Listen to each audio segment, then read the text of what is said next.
Bloodstains don't wash out of Italian leather. They just dry into dark, ugly secrets.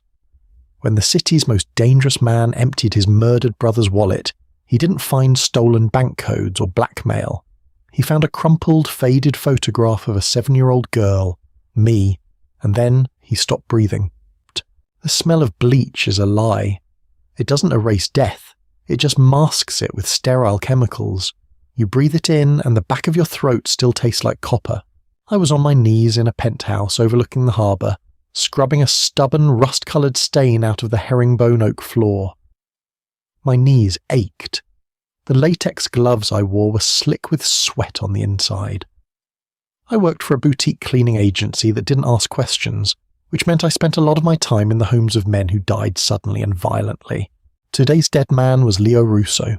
The penthouse was a monument to careless wealth. Velvet couches, glass tables that looked sharp enough to cut a throat, and floor-to-ceiling windows currently getting battered by a relentless October rain. I kept my head down. My job was the floor, the blood, the shattered highball glass near the baseboards. I didn't care who shot Leo Russo. I just cared about the $80 an hour I was getting paid to pretend it never happened. The heavy mahogany door clicked open. It didn't slam. It barely made a sound, but the air pressure in the room shifted instantly. I didn't look up right away. I dipped my sponge into the bucket, wringing out the grey soapy water. "You missed a spot." The voice was low, scraped raw by cigars and a lack of sleep. It didn't belong to one of the beat cops or my supervisor. I sat back on my heels, pulling off one latex glove with a wet snap, and finally looked up. Dominic Russo. He didn't look like the kingmaker of the city's underworld. He looked like a man who had been wearing the same bespoke suit for 3 days. The charcoal fabric was wrinkled, his tie was gone, and the top button of his shirt was torn off. He had dark, bruising bags under his eyes. He stood by the doorway, a ghost haunting his brother's crime scene. "I'm working on it, Mr. Russo," I said. My voice was steady. Panic was a luxury for people who didn't have rent due on the 1st of the month. Dominic didn't answer. He moved past me, his heavy leather shoes making a dull thud against the wood. He smelled like ozone, rain, and old scotch. He walked over to the heavy mahogany desk where the police had unceremoniously piled Leo's personal effects after clearing the room. They hadn't bagged everything. The insignificant things, keys, a silver lighter, a cracked leather wallet, sat in a pathetic little pile, the remnants of a life extinguished. I went back to scrubbing. The rhythm of the sponge against the floor was the only sound in the room, save for the rain lashing against the glass. Then the scrubbing stopped. Not because I willed it to, but because the silence radiating from the desk was suddenly deafening. It was a heavy, suffocating quiet. The kind of quiet that precedes a car crash. I glanced over my shoulder. Dominic had the wallet in his hands. It was open. But he wasn't looking at the credit cards or the driver's license. He was holding a small rectangular piece of paper, a photograph. His posture had changed entirely. A second ago, he was a grieving, exhausted man. Now his shoulders were rigid. His knuckles, gripping the edges of the photo, were completely white. He wasn't moving. He wasn't even breathing.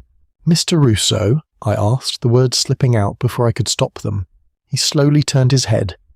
His eyes, usually a flat, deadened brown, were blown wide. He looked from the photograph in his hands to my face, then back to the photograph, then back to me. The look in his eyes wasn't anger, it was terror.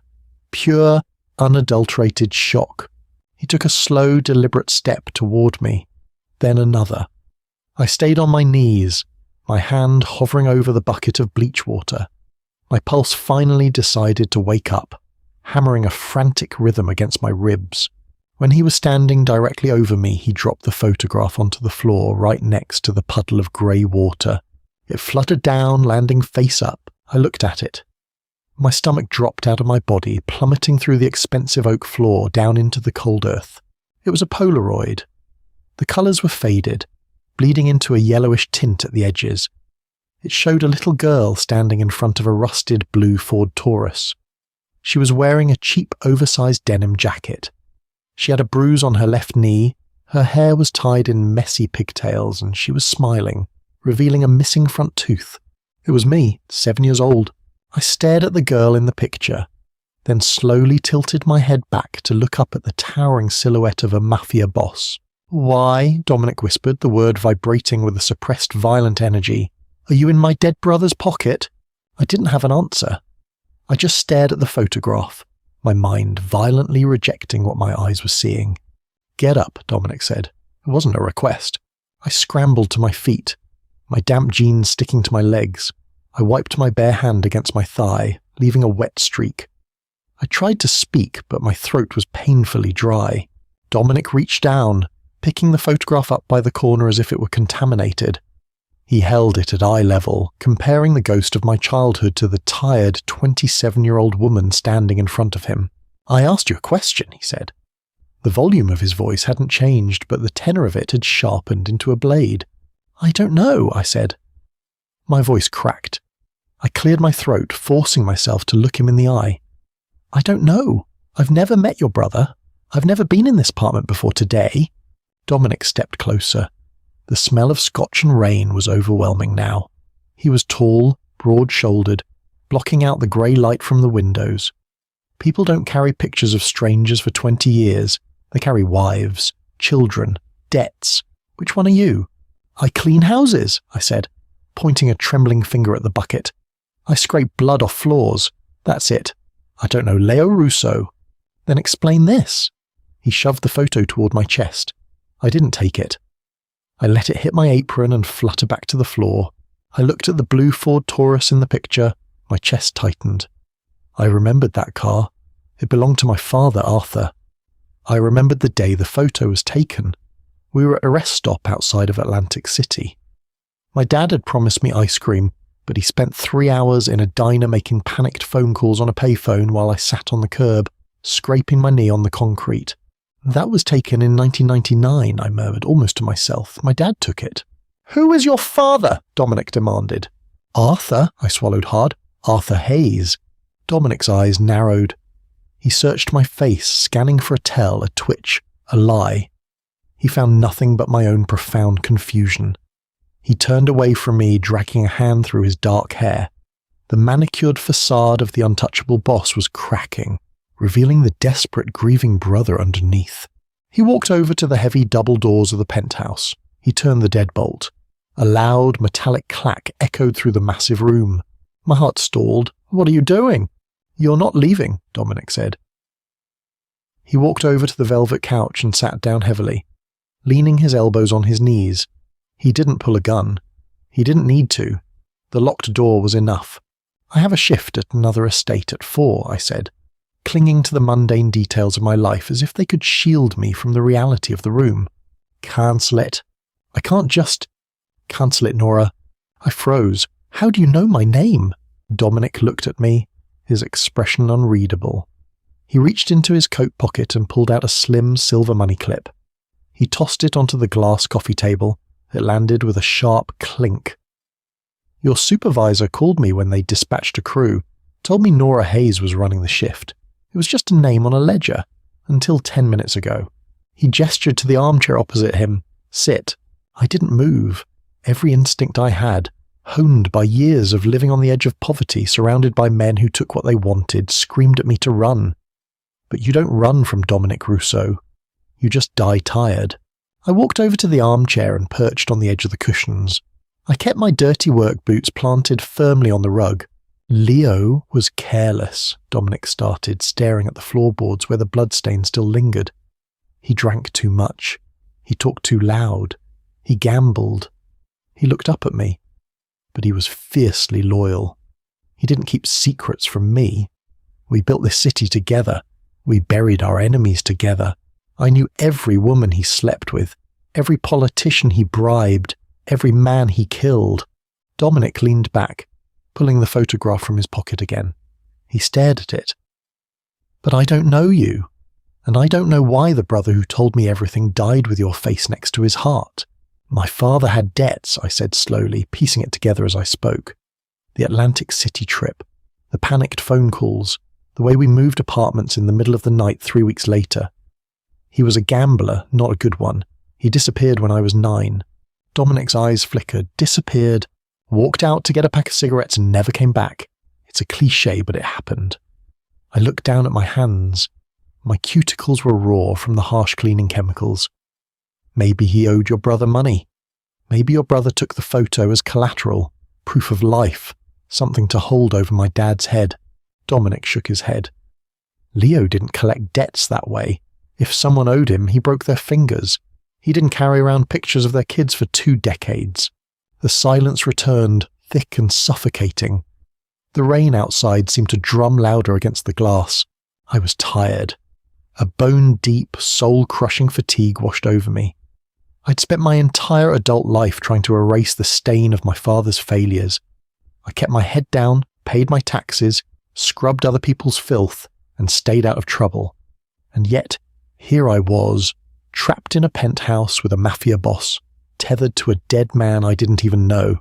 So, what happens now? I asked. My voice lacked the tremor it had earlier. Cynicism was a comfortable old coat, and I pulled it tightly around myself. Do you shoot me because I'm a loose end? Or do I go back to scrubbing your brother's blood off the floor? Dominic stared at me. He seemed genuinely surprised by my tone. The corner of his mouth twitched. Not quite a smile, but an acknowledgement. Neither, he said quietly. He flipped the photograph over. I hadn't seen the back of it yet. He stared at it for a long time, his jaw working as he ground his teeth together. Without a word, he held the photograph out to me, backside facing up. I hesitated, then leaned forward and took it. The paper was soft, the edges frayed. In the centre, written in a hurried, messy scrawl with blue ballpoint ink, were 2 sentences.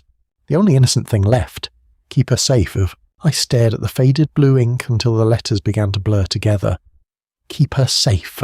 It didn't make sense. It was a contradiction of everything I understood about the world. Men like Leo Russo didn't deal in innocence. They dealt in leverage. They broke things. They didn't protect them. Is this his handwriting? I asked, looking up. Dominic nodded once, a sharp, rigid movement. It is. I handed the photo back. My fingers brushed his. His skin was unnaturally warm, rough with calluses you wouldn't expect on a man who wore $5,000 suits. He pulled his hand back quickly, slipping the photo into the breast pocket of his jacket right over his heart. My brother was murdered 3 days ago, Dominic said, his voice dropping an octave, slipping into a cadence that was purely analytical. The grieving brother was retreating, the boss was taking over. 3 bullets to the chest in a private parking garage. No cameras, no witnesses, a professional hit. I'm sorry, I said. It was an automatic response, empty and hollow. Don't be. In our world, dying in bed is a luxury few of us earn. He stood up, walking over to a crystal decanter sitting on a side table. He poured a heavy measure of amber liquid into a glass. He didn't offer me one. He took a long swallow, grimacing slightly at the burn. I've spent the last 72 hours tearing the city apart, Dominic continued, pacing slowly behind the velvet couches. I've interrogated rivals. I've broken my own men looking for a traitor. Nothing made sense. Leo had no active beefs. No deals gone bad. He was clean. Or as clean as someone like him gets. He stopped pacing and looked directly at me. And then I find you. A secret he kept for 20 years. A ghost. I'm not a ghost. I'm a cleaner. You're a liability, Dominic corrected sharply. If Leo was hiding you, he was doing it for a reason. And if whoever killed him was looking for leverage, looking for his weak spot. He trailed off, letting the implication hang in the heavy air. My stomach gave a sickening lurch. You think someone killed him because of me? I told you I didn't even know him. It doesn't matter what you know. It matters what they think you know, or what you represent. Dominic set his glass down. The clink sounded like a gavel falling. If my enemies find out Leo had a soft spot for some cleaner from the south side, they will use you. They will take you, peel you apart, and leave you on my doorstep just to send a message. Nobody knows who I am, I argued, standing up. The adrenaline was back, sharp and stinging. You didn't even know who I was until 10 minutes ago. And how long do you think it will take for the people who put 3 bullets in my brother to find out? Dominic stepped closer, towering over me. The raw intensity in his eyes was suffocating. You think the world is a big, anonymous place, Nora? It's not. It's a very small room and the walls are closing in. I backed up, hitting the edge of the coffee table. Let me leave. I'll pack up my bucket, I'll go back to my tiny apartment, and we never have to see each other again. I can't do that. Why not? I snapped, my voice finally rising, echoing off the high ceilings. Because I'm a piece of the puzzle?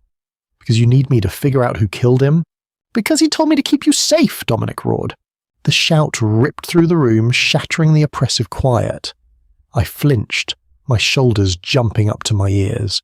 Dominic froze, his chest heaving. He looked just as surprised by his outburst as I was. He squeezed his eyes shut, pinching the bridge of his nose.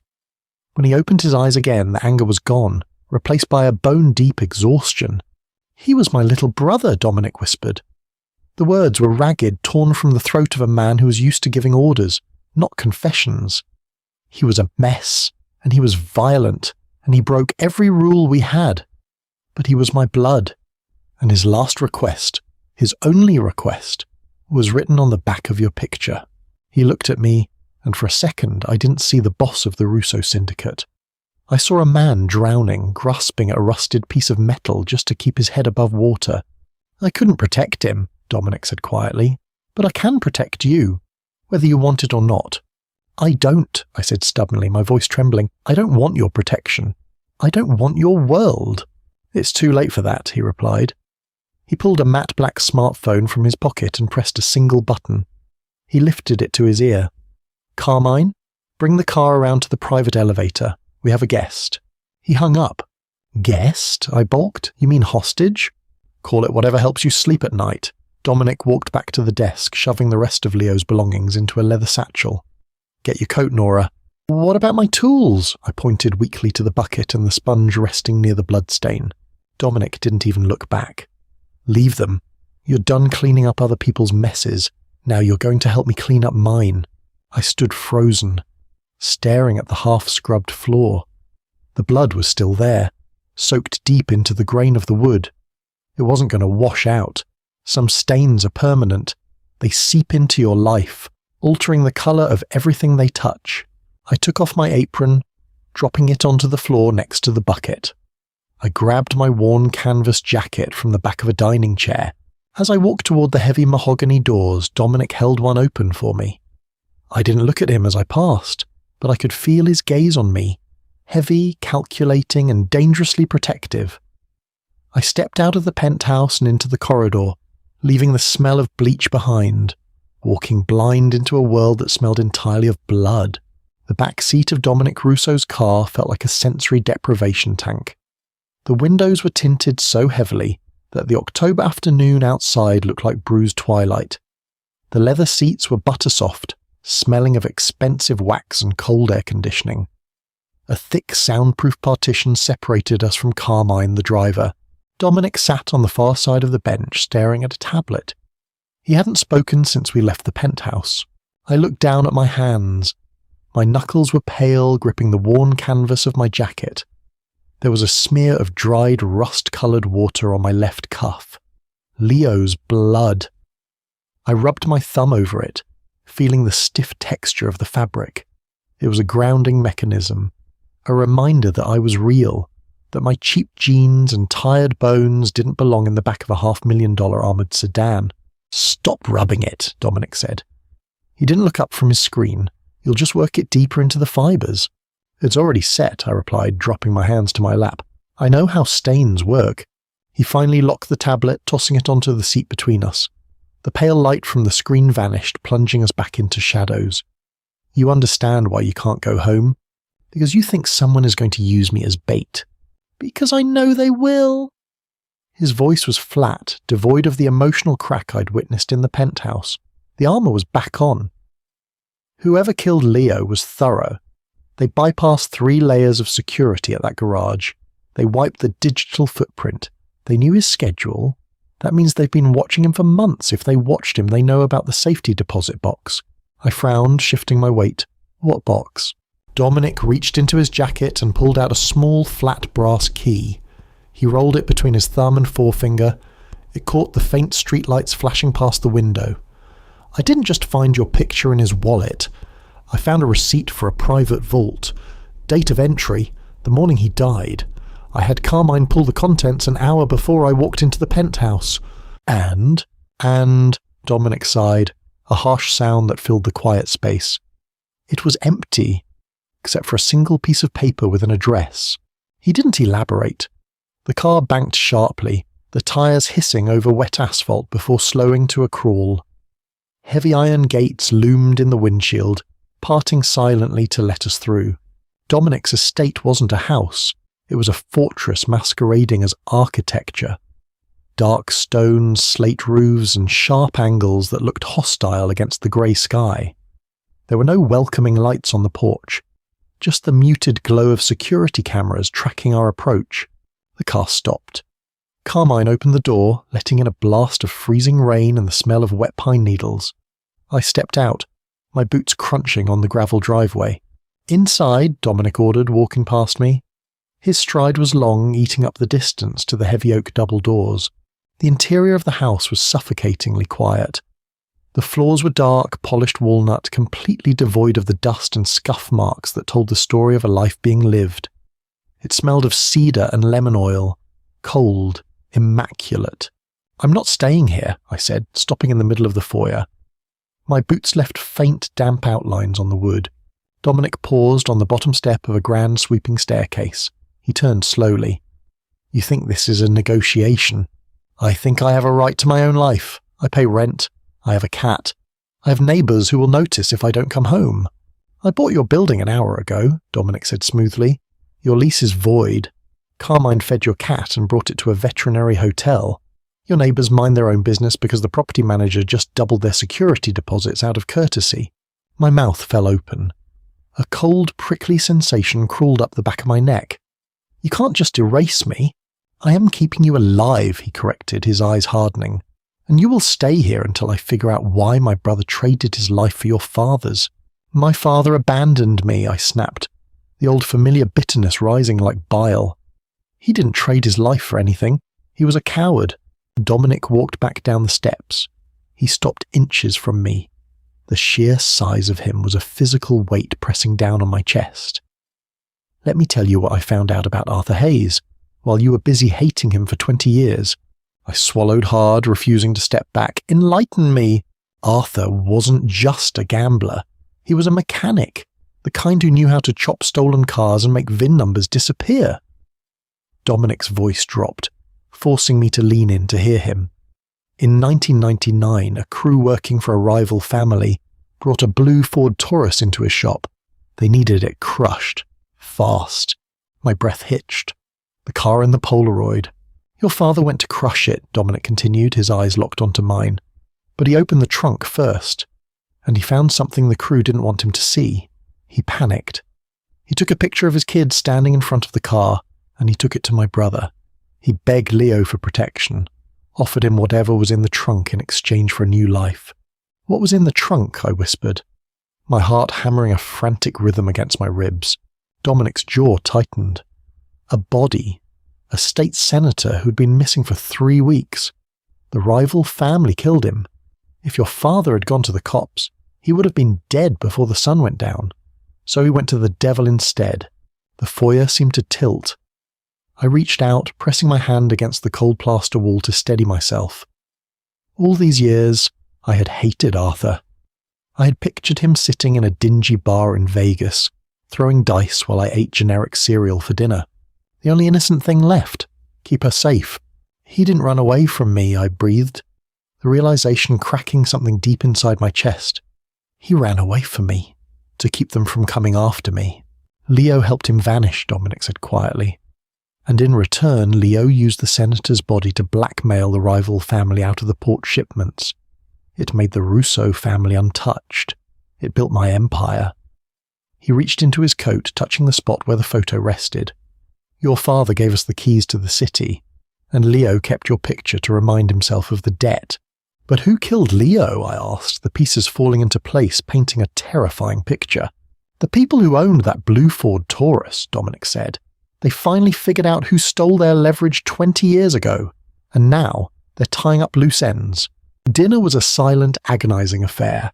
A private chef had prepared roasted duck with a cherry glaze, but it tasted like ash in my mouth. I sat at one end of a dining table that could comfortably seat 20. Dominic sat at the other. The only sounds were the scrape of silverware against china and the relentless drumming of the rain against the floor-to-ceiling windows.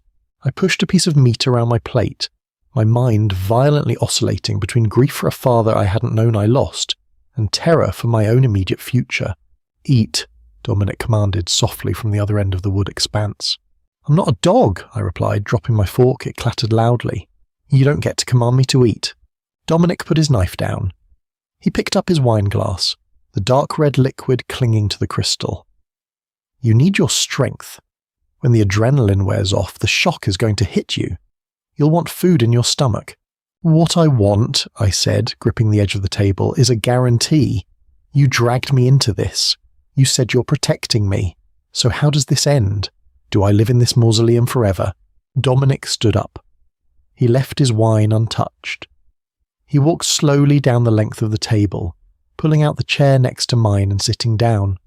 He was close enough now that I could smell the sharp, peppery scent of his cologne, cutting through the rich smell of the roasted duck. "It ends when I put a bullet in the man who ordered the hit on my brother," Dominic said. The calmness in his voice was terrifying. It wasn't a boast, it was a logistical fact. "Until then, you stay here, behind 3-inch ballistic glass and 10 armed men." I turned my head to look at him. Up close, the bruising under his eyes was darker, heavier. The exhaustion he was carrying was monumental, yet he held it up without bending. "And what if they come here?" "They won't," he said, turning his gaze toward the dark windows. "They're cowards. They strike in parking garages. They don't attack a fortified—" The explosion ripped the air out of my lungs. It wasn't a cinematic boom. It was a deafening, percussive crack that vibrated through my teeth and rattled my skull. The massive dining room window, the 3-inch ballistic glass Dominic had just boasted about, spiderwebbed in 1,000 different directions before imploding inward in a storm of jagged, heavy shards. Before I could even register the sound, a heavy weight slammed into me. Dominic's arm hooked around my waist, pulling me out of my chair. We hit the hardwood floor hard. My shoulder screamed in protest as the weight of his body covered mine. A second crack. The dining table above us splintered, a large chunk of mahogany raining down on Dominic's back. He grunted, a sharp exhalation of breath against my ear, but he didn't move. The house plunged into total darkness. "Stay down," Dominic hissed. His voice was a harsh, ragged whisper. My ears were ringing, a high-pitched whine that drowned out everything else. My lungs burned. The air was suddenly thick with the smell of pulverized drywall, ozone, and the sharp, sulfuric bite of cordite. "What happened?" I choked out, coughing against the dust. "Sniper? Heavy caliber?" Dominic rolled slightly off me, pulling a heavy matte black pistol from a holster at the small of his back. They took out the transformer. He grabbed the collar of my jacket, dragging me backward, sliding us across the smooth wood floor toward the heavy stone archway that led to the kitchen. I scrambled on my elbows, the rough fabric of my sleeves tearing against stray shards of glass. Automatic gunfire erupted from the front of the house. Carmine's men. The deep rhythmic thumping of their rifles answered the sniper's silent violence. We reached the kitchen. Dominic pulled me behind a massive marble island. He pressed his back against the stone, breathing heavily. I huddled next to him, pulling my knees to my chest. My hands were shaking so violently I couldn't feel my fingers. "I thought you said they wouldn't come here," I breathed, my voice cracking. "I underestimated their desperation," Dominic said grimly. He ejected the magazine from his gun, checked it in the dark by feel, and slapped it back in. The metallic clack sounded obscenely loud. "If they're hitting the main compound, it means they know I have the ledger." "What ledger?" "The one Leo kept. The one with 20 years of blackmail." He looked at me, his eyes catching the faint, eerie glow of emergency lights flickering on in the hallway. "The one your father died for." My stomach plummeted. "My father is dead?" Dominic hesitated for a fraction of a second. "They didn't let him disappear, Nora. They caught him a year after he ran. Leo couldn't save him, but Leo took the leverage and made sure they could never touch you." Tears, hot and angry, pricked my eyes. I blinked them away furiously. There was no time to mourn a ghost. Footsteps, heavy deliberate boots crunching over the shattered glass in the dining room, not the quick tactical steps of Dominic's guards. These were slow, searching. Dominic pressed a finger to his lips. He shifted his weight, rising slightly onto a crouch, peering around the edge of the marble island. The emergency lights cast long, distorted shadows across the kitchen floor. A shadow bled into the room, followed by the silhouette of a man holding a suppressed submachine gun. He moved with terrifying practiced ease. I held my breath. My chest ached with the effort. Dominic didn't wait for the man to clear the corner. He pivoted around the marble, his arms snapping up. 2 suppressed shots from the intruder's gun thwipped into the plaster above our heads, showering us in white dust. Dominic fired once. The roar of his unsuppressed pistol in the enclosed kitchen was deafening. It felt like a physical blow to the side of my head. The intruder dropped instantly, hitting the floor with a heavy, lifeless thud. Dominic didn't lower his weapon. He kept it trained on the doorway, sweeping the darkness. "Carmine," he barked. "Clear," a voice echoed from the front hall. Carmine jogged into the kitchen, his suit jacket torn, a smear of soot across his cheek. 2 down on the lawn, 1 in the dining room. Perimeter is secure, boss. Local PD will be here in 3 minutes. We need to move.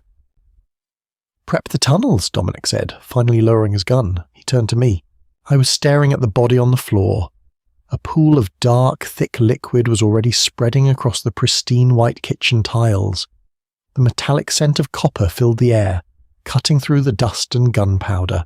It was the same smell as the penthouse. I stared at the blood. For 10 years, my instinct had been to look for a mop, to calculate the chemical mixture needed to lift the stain, to erase the horror so wealthy people could pretend the world was clean. But as I looked at the spreading red pool, I didn't want to clean it. I looked up at Dominic. He was watching me, his dark eyes analysing my reaction, waiting to see if I would break. He extended a hand toward me. His knuckles were grazed and bleeding, the gold cufflinks of his ruined shirt catching the emergency lights. "Are you coming, Nora?" he asked. It wasn't an order this time, it was a choice. I reached out and took his hand. His grip was iron tight, pulling me up from the floor. He didn't let go as we stepped over the body, our boots leaving dark, sticky prints on the white tile. I didn't look down. The blood wouldn't wash out. But for the first time in my life, I didn't care. If this story kept you on the edge of your seat, hit that like button and share it with someone who loves a dark, high-stakes thriller. Let me know in the comments below. Do you think Nora made the right choice taking Dominic's hand? Or should she have run? Don't forget to subscribe and turn on notifications so you never miss out on our next deep dive into the criminal underworld. See you in the next video.